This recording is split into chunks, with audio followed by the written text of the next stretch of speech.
Hi all, പുതിയൊരു വീഡിയോയിലേക്ക് എല്ലാവർക്കും സ്വാഗതം. വീഡിയോയിലേക്ക് പോകുന്നതിന് മുമ്പ് തന്നെ എൻ്റെ ചാനൽ ആരെങ്കിലും ഫസ്റ്റായിട്ട് കാണുന്നവരുണ്ട് ഫസ്റ്റ് തന്നെ സബ്സ്ക്രൈബ് ചെയ്ത് ലൈക്ക് ചെയ്ത് സപ്പോർട്ട് ചെയ്ത് കാണാം. ക്രിസ്റ്റി കിരണിൻ്റെ ഓഫീസിൽ വന്നിട്ടാണുള്ളത്. അതായത് ജോലി അന്വേഷിച്ചിട്ട് വന്നതാണ്. അപ്പോൾ ഇൻ്റർവ്യൂ എന്ന നിലയിൽ കിരണിൻ്റെ അടുത്ത് വരികയാണ്. ഇരിക്കൂ. Thank you. ഡോക്യുമെൻറ്റ്സ് എല്ലാം കൊണ്ടുവന്നിട്ടില്ലേ? ഉണ്ട് സാർ. ഡോക്യുമെൻറ്റ്സൊക്കെ നോക്കിയിട്ട് കിരൺ ചോദിക്കുകയാണ്, ഏതൊക്കെ ഫോറിൻ കൺട്രീസിൽ വർക്ക് ചെയ്തിട്ടുണ്ട്? പഠിച്ചതൊക്കെ റഷ്യയിലാണ് സാർ. പിന്നെ ദുബായിൽ 2-3 കൊല്ലം ഉണ്ടായിരുന്നു. എല്ലാം കൺസ്ട്രക്ഷൻ ഫീൽഡ് ആയിരുന്നോ? അല്ല സാർ, മാർക്കറ്റിംഗ് ഫീൽഡിലും ഉണ്ടായിരുന്നു. അതിൻ്റെ ഡീറ്റെയിൽസ് എല്ലാം അതിനകത്തുണ്ട് സാർ. ഞങ്ങൾ പറയുന്ന ക്വാളിഫിക്കേഷൻ കൂടാതെ നല്ല എക്സ്പീരിയൻസും ഉണ്ട്. ഞാൻ സാറ്റിസ്ഫൈഡ് ആണ്.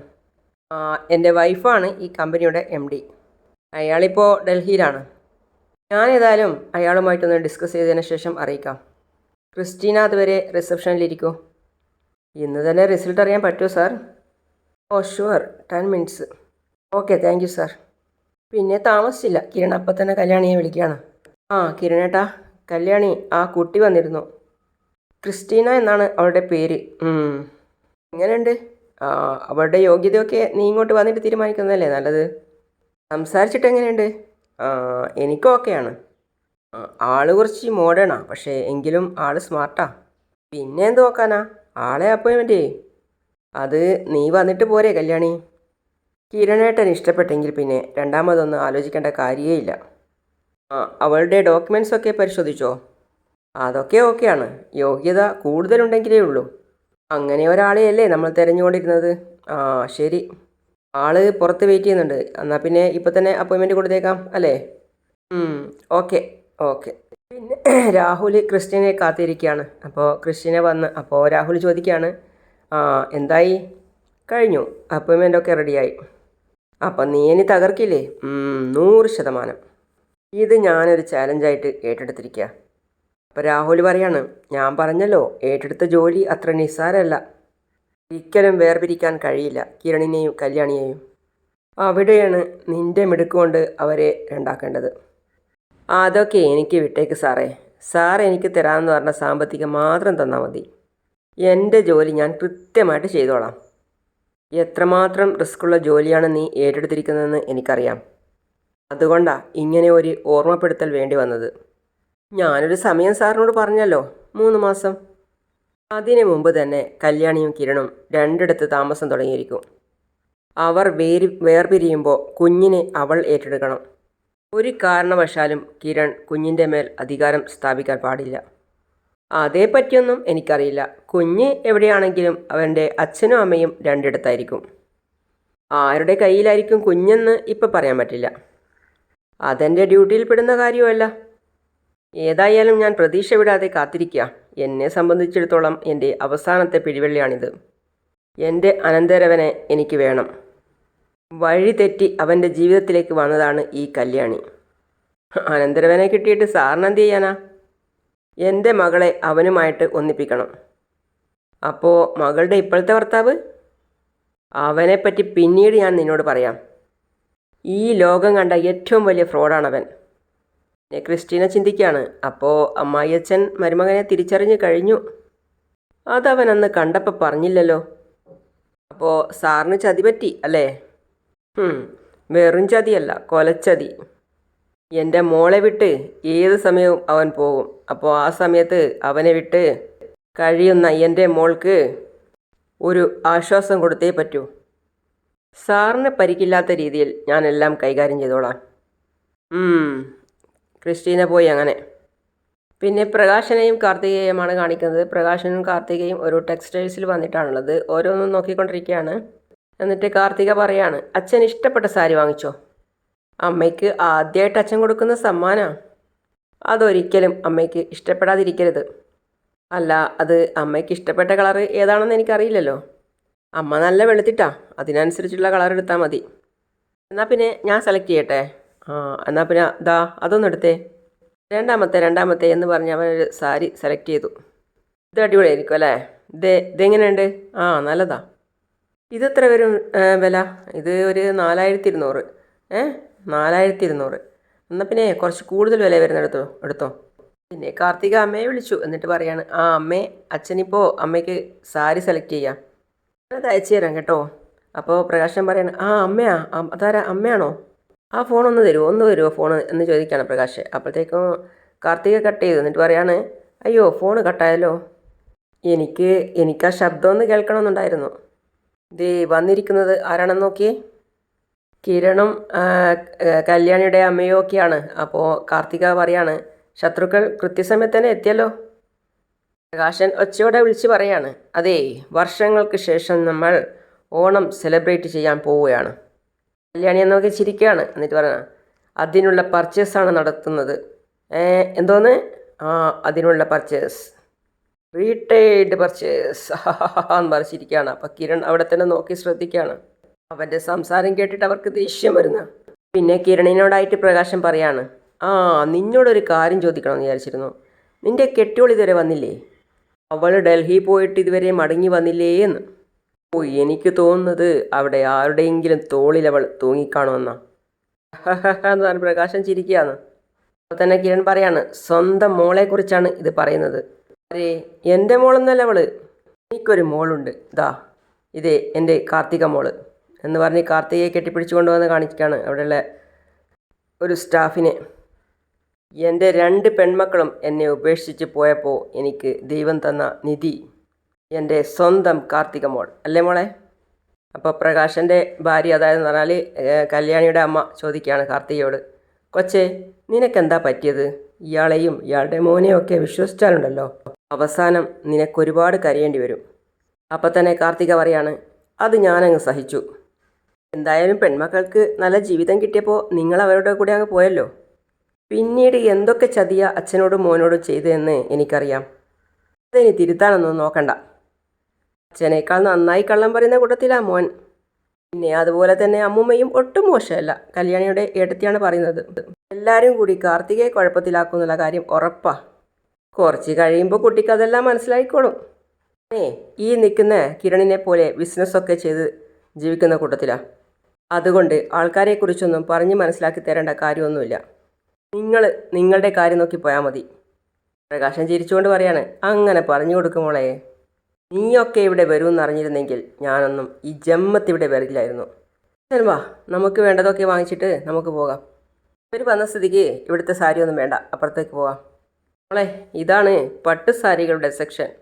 സാരി എടുക്ക്. ഇതെത്രയാ? ഇത് 17,000 രൂപ. അയ്യോ, ഇത് കുറച്ച് കുറഞ്ഞു പോയല്ലോ മോളെ. പിന്നെ അല്ലാതെ ഒരു 10-25,000 റേഞ്ചിലുള്ളത് എടുക്ക്. അപ്പോൾ കല്യാണിയുടെ അമ്മയും കിരണും കേൾക്കാൻ വേണ്ടിയാണ് ഒച്ച വെച്ച് പറയുന്നത്. കാശൻ 25,000-ന് മുകളിലുണ്ടെങ്കിൽ അതെടുത്തോ. പിന്നെ കാർത്തിക തിരിഞ്ഞു എന്ന് ചെറിയ ശബ്ദത്തിൽ പറയാണ്, കിരണേ, അമ്മേ, കാർത്തികയുടെ എൻ്റെ അനിയത്തി, നിങ്ങളൊക്കെ എന്നോട് ക്ഷമിക്ക്. ഇയാളൊരു ക്രൂരനാണെന്നും ഇയാളെ സ്നേഹിക്കുന്നവർക്കൊരു തിരിച്ചടി പിന്നാലെ വരുന്നുണ്ടെന്നും ഒക്കെ എനിക്കറിയാം. ആ സമയത്തെ ഞാൻ എന്താണ് ചെയ്യുന്നതെന്ന് നിങ്ങൾക്ക് മനസ്സിലാവും. പിന്നെ 3 പേരും ഒന്ന് കല്യാണിയെ തിരിഞ്ഞു നോക്കുകയാണ്. കാർത്തികയെ തിരിഞ്ഞു നോക്കുകയാണ്. പിന്നെ കാണിക്കുന്നത് കല്യാണിയാണ്. പിന്നെ അവർ അവിടെ നിന്നുകൊണ്ട് തന്നെ കല്യാണിക്ക് ആവശ്യമുള്ള ഡ്രസ്സിൻ്റെ ഫോട്ടോസ് അയച്ചു കൊടുക്കുകയാണ്. അപ്പോൾ കല്യാണി നോക്കിയിട്ട് പറയാണ്, ഇതിലേതാ ഞാൻ സെലക്ട് ചെയ്യാം. നോക്കിക്കൊണ്ടിരിക്കുമ്പോൾ പറഞ്ഞ്, ഓക്കെ, ഇത് അയച്ചു കൊടുക്കാം. അപ്പോൾ കിരൺ പറയാണ്, കല്യാണിക്ക് ഇഷ്ടപ്പെട്ടതിൻ്റെ റിസൾട്ട് വന്നു. എത്രയായി? അപ്പോൾ ബില്ല് വാങ്ങിച്ചിട്ട് പറയാം, മോളെ 1,65,000 രൂപയായി. നമുക്കതൊക്കെ നിസ്സാര തുകയല്ലേ. അപ്പോൾ കിരണും കല്യാണിയുടെ അമ്മയൊക്കെ നോക്കുകയാണ് ഇവൻ്റെ സംസാരം കേട്ടിട്ട്. Thank you, card. നമ്മളെയാണോ, ബില്ല് വേണോ എന്നൊക്കെ ചോദിച്ച് ഷൈൻ ചെയ്യാണ് അവിടുന്ന്. അതിൻ്റെ കൂടെ വാങ്ങിച്ച സാധനം അവർക്കൊന്ന് പൊക്കി കാണിച്ചു കൊടുക്കുകയും ചെയ്ത്. പിന്നെ കിരൺ അമ്മയോട് പറയാണ്, എന്താ ഇതിൻ്റെ മാജിക് എന്ന് മനസ്സിലാവുന്നില്ലല്ലോ. എന്തായാലും നിങ്ങൾ വാ, ബില്ലടിച്ചോ. ബില്ല് എന്ന് ചോദിച്ച് ബില്ലടക്കുന്ന സമയത്ത് അവർ പറയാണ്, സാർ ബില്ലൊന്നും പേ ചെയ്യണ്ട. എന്നാരാ പറഞ്ഞേ എന്ന് മുതലാളി പറഞ്ഞു. ബില്ലൊന്നും വേണ്ട, ആരോ പേ ചെയ്തെന്ന്. അതാരാ? ചിലപ്പോൾ അച്ഛൻ പേ ചെയ്ത് കാണും. നമ്മളിങ്ങോട്ട് വരുമെന്ന് പറഞ്ഞായിരുന്നല്ലോ. ശരി, ഓക്കെ, നമുക്ക് പോകാം. ഡ്രസ്സൊക്കെ വാങ്ങിച്ച് അവരിറങ്ങി. അപ്പോൾ കിരൺ പറയാണ്, ഞാൻ കാർ എടുത്തിട്ട് വരാം. പിന്നെ കാർത്തികയുടെ അമ്മ മുറിയിലാണുള്ളത്. അപ്പോഴാണ് കോളിംഗ് ബെൽ ശബ്ദം വന്നത്. മോളായിരിക്കും. ആഹാ, ഓണക്കോടിയായിട്ടാണോ വന്നിരിക്കുന്നത്? വാ മോള് വാ. മോള് വാ മോളെ എന്ന് പറഞ്ഞ് കാർത്തികയെ കെട്ടിപ്പിടിച്ച് കൊണ്ടുപോവാണ് അവളുടെ അമ്മ. ഇതാ നോക്ക്, എങ്ങനെയുണ്ട്? ഇതെനിക്ക് ഇഷ്ടപ്പെട്ട കളറല്ലല്ലോ മോളെ. അമ്മയുടെ ഇഷ്ടങ്ങൾ എന്തെങ്കിലും അയാൾക്കറിയോ? ആർക്ക്? എൻ്റെ അമ്മേ. ഓണക്കോടി വാങ്ങിക്കാൻ വേണ്ടി ഞാനും പ്രകാശനും ടെക്സ്റ്റൈൽസിൽ പോയപ്പോൾ ആ സമയത്ത് അയാൾ സെലക്ട് ചെയ്ത് തന്നതാ. ഇതും കൊണ്ടാണ് ഇങ്ങോട്ട് വന്നത്. അവർ അപ്പം തന്നെ അത് വേസ്റ്റ് ബാസ്ക്കറ്റിലേക്ക് വലിച്ചെറിഞ്ഞു. എന്താ അമ്മ ചെയ്തേ? അവൻ്റെ ഒരു സമ്മാനം എനിക്ക് വേണ്ട. അയാളാണ് സെലക്ട് ചെയ്തതെങ്കിലും പൈസ മുടക്കിയത് ഞാനാ. എന്നാലും അവനല്ലേ സെലക്ട് ചെയ്തത്. ആ പൈസ പോയിക്കോട്ടെ. അമ്മ ഇത് സ്വീകരിക്കില്ലെന്ന് എനിക്കറിയാം. എന്നാലും ഏതെങ്കിലും പാവപ്പെട്ടവർക്ക് ഇത് കൊടുക്കാമായിരുന്നു. അവൻ തൊട്ട സാരിയല്ലേ ഇത്, ആർക്കും കൊടുക്കണ്ട മോളെ. എൻ്റെ കയ്യിലേക്ക് തന്നത് തന്നെ വലിയ തെറ്റായിപ്പോയി. ഇപ്പോഴേ ഞാനൊരു കാര്യം ചെയ്യാൻ പോവാ. ഇവിടുന്ന് ഞാൻ അങ്ങോട്ട് ചെല്ലുന്നത് ഒരു ഓണക്കോടിയായിട്ടായിരിക്കും, പ്രകാശനുള്ള ഓണക്കോടി. അത് അമ്മ വാങ്ങിത്തന്നതാണെന്ന് പറയുകയും ചെയ്യും. അത് പറഞ്ഞോ? ആ ഷർട്ടവൻ സന്തോഷത്തോടെ എടുത്ത് ഇടട്ടെ മോളെ. മോള് വയറ്റിലുണ്ടായിരുന്ന സമയത്ത് ഒരു ഓണം കടന്നു പോയതാ. എൻ്റെ വയറ്റിലുള്ളത് പെൺകുഞ്ഞാണെന്ന് പറഞ്ഞ് ഒരു നല്ല സദ്യ പോലും അയാളുടെ അമ്മ എനിക്ക് തന്നില്ല. ഓണത്തിന് എന്നെ കരയിക്കുകയും ചെയ്തു. അതൊന്നും എൻ്റെ മനസ്സിൽ നിന്ന് പോയിട്ടില്ല മോളെ. പോകരുത്, എങ്കിലേ നമ്മുടെ ഓരോ പ്രവൃത്തിക്കും വേഗത കൂടൂ. ഓണത്തിൻ്റെ അന്ന് AK കൺസ്ട്രക്ഷൻ്റെ ഉദ്ഘാടന. അന്നത്തെ ദിവസം MD ആവാൻ വേണ്ടി വേഷം കെട്ടിയിരിക്കുക പ്രകാശൻ്റെ മോൻ. അവനിരിക്കട്ടെ, എന്നിട്ട് അച്ഛനും മോനും മരണപ്പണിയെടുക്കട്ടെ. ഞാൻ പറഞ്ഞില്ലേ, ഇനി ശമ്പളമില്ലാതെ ജോലി ചെയ്യും അച്ഛനും മോനും അമ്മൂമ്മയും ഒക്കെ.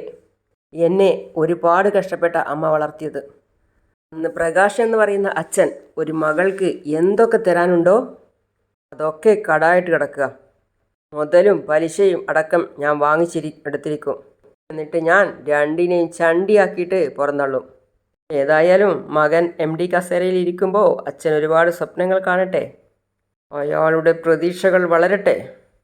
ഏതായാലും തിരുവോണ നാളിലെ ഉദ്ഘാടനത്തിന് ഞാൻ അവിടെ തന്നെ ഉണ്ടാവും, അവൻ്റെയും അവൻ്റെ മോൻ്റെയും സന്തോഷം കാണാൻ. പിന്നെ കാർത്തിക വർക്ക് ചെയ്യുന്നിടത്ത് സന്തോഷത്തോടെ ചിരിച്ചുകൊണ്ട് വരികയാണ് പ്രകാശൻ. എന്താ മോളെ, അത്യാവശ്യമായിട്ട് കാണണമെന്ന് പറഞ്ഞേ? ഇതങ്ങോട്ട് പിടിക്ക്. അയ്യോ, മോളെനിക്ക് ഡ്രസ്സ് വാങ്ങിച്ചു തന്നതാണല്ലോ. ഇത് വാങ്ങിയത് ഞാനല്ല. പിന്നെ അതാരായിരിക്കുമെന്ന് ഓർത്ത് നോക്ക്. അത് പിന്നെ ഇപ്പോഴത്തെ കൊറിയറിൽ വന്നതാ. ചെന്നൈയിൽ നിന്നാണ് അയച്ചിരിക്കുന്നത്. ചെന്നൈന്നോ? അമ്മ? അതെ, എൻ്റെ അമ്മ അയച്ചു തന്നതാ. പിടിക്ക്. പ്രകാശൻ പിന്നെ സന്തോഷത്തോടെ അത് വാങ്ങിച്ച്. അപ്പോൾ കാർത്തിക പറയാണ്, തുറന്നു നോക്ക്. അച്ഛനെ മനസ്സിൽ കണ്ട് വാങ്ങിച്ചതാണ് എന്നൊക്കെയാണ് പറഞ്ഞത്.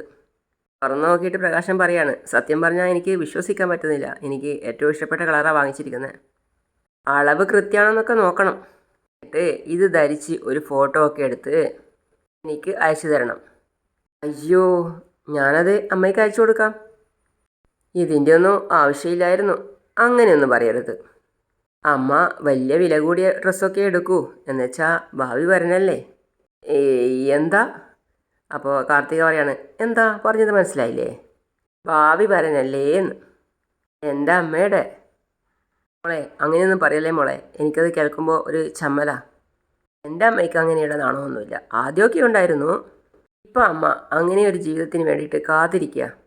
എന്ന് വെച്ചാൽ ഞാൻ ഗുഡ് സർട്ടിഫിക്കറ്റ് കൊടുത്തു കഴിഞ്ഞു. അതുകൊണ്ട് ഞാൻ എൻ്റെ സ്വന്തം അച്ഛനെ പോലെ കണ്ടതുകൊണ്ട് എൻ്റെ അമ്മ ഭർത്താവായിട്ടും അച്ഛനെ കണ്ടു. മോള് പറയുന്നിട്ട് കേട്ടാൽ തോന്നും മോളുടെ അമ്മയ്ക്ക് എന്നോട് ഭയങ്കര സ്നേഹവും ഇഷ്ടമൊക്കെയാണെന്ന്. പക്ഷേ എനിക്കിതുവരെ ഒന്ന് കാണാൻ പോലും പറ്റിയില്ലല്ലോ. ഇനി അതേപ്പറ്റി കൂടെ ചോദിക്കണ്ട അച്ഛാ. ഇനി രണ്ടുപേരും നേരിൽ കണ്ടാൽ മതി. അല്ലാതെ ഫോട്ടോയിൽ പോലും അമ്മയെ ഞാൻ കാണിക്കത്തില്ല. അതൊരു വല്ലാത്ത വാശിയാണല്ലോ മോളെ. ആണെന്ന് കൂട്ടിക്കോ. എന്ന് വെച്ചാൽ എൻ്റെ അമ്മയും സുന്ദരിയാ. എന്ന് വെച്ചാൽ രണ്ടാം ഭാര്യയുടെ അത്രയും സുന്ദരിയാണെന്നൊന്നും അറിയാൻ പറ്റില്ല. രണ്ടാം ഭാര്യയോ? അതാരാ? അത് പിന്നെ ഇനി എൻ്റെ അമ്മയെ കല്യാണം കഴിക്കുമ്പോൾ രണ്ടാമത്തെ യഥാർത്ഥ ഭാര്യ എൻ്റെ അമ്മയാവും. അപ്പോൾ കല്യാണിയുടെ അമ്മ രണ്ടാം ഭാര്യ ആവില്ലേ? ഓ അങ്ങനെ. ഞാൻ വേറെന്തൊക്കെയോ വിചാരിച്ചു പോയി. അവൾക്ക് രണ്ടാം ഭാര്യയുടെ സ്ഥാനം പോലും ഞാൻ കൊടുക്കത്തില്ല മോളെ. അവളുമായിട്ട് ഞാൻ താമസിച്ച ദിവസങ്ങളൊക്കെ ഞാൻ മറക്കാൻ ആഗ്രഹിക്കുന്നു. അങ്ങനെയുള്ള ദിവസങ്ങളാ. 3 പെണ്ണുങ്ങൾ, അതായത് എൻ്റെ മുൻ ഭാര്യയും എൻ്റെ 2 പെൺമക്കളും ഇനി എൻ്റെ ജീവിതത്തിലില്ല മോളെ. ഇനി നിങ്ങളാണ് എനിക്കെല്ലാം. മോളും മോളുടെ അമ്മയും എൻ്റെ ജീവിതത്തിലേക്ക് വന്നാൽ നിങ്ങൾ മാത്രമേ ഉള്ളൂ എനിക്ക്. പിന്നെ എൻ്റെ മോനും. എന്നാൽ പിന്നെ ആ ഷർട്ടിൻ്റെ അളവൊക്കെ കറക്റ്റാണോ നോക്ക്. ശരി മോളെ. അയ്യോടാ, എന്തായാലും ഇത് തരക്കേടില്ലാതെ ഞാനും എൻ്റെ അമ്മയും ആസ്വദിക്കുന്നുണ്ട്. സ്ത്രീകളെ വഞ്ചിക്കുന്ന ആണുങ്ങൾക്ക് ഈ രീതിയിൽ തന്നെയാണ് മറുപടി കൊടുക്കേണ്ടത്. അങ്ങനെയാണ് ഇന്നത്തെ കഥ അവസാനിക്കുന്നത്. അടുത്ത പുതിയ വിശേഷവുമായിട്ട് വീണ്ടും കാണാം. അതുവരേക്കും സി യു ഓൾ.